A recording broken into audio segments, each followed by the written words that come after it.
How to withdraw from Kraken's bank account. Hi everyone, welcome back to our channel. In this following tutorial, I'll be showing you the ways to withdraw from Kraken to bank account. In order to do this procedure, first thing first, you have to go ahead and log in into your account. Once you're logged into your account, that's going to take you to this interface, and here you have to go ahead and tap the withdrawal button located right at the bottom. Page, once again, you need to be more specific, so for that click on withdraw, and under it you need to go ahead and select the withdraw type and the currency type as well.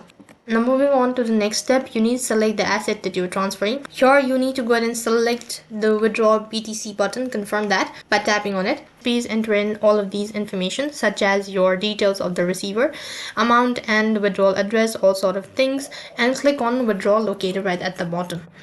As you're done with that, you need to enter a code manually in order to proceed on.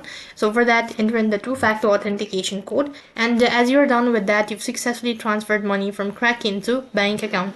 So that is how you can transfer money from Kraken to bank account. That is all for this video.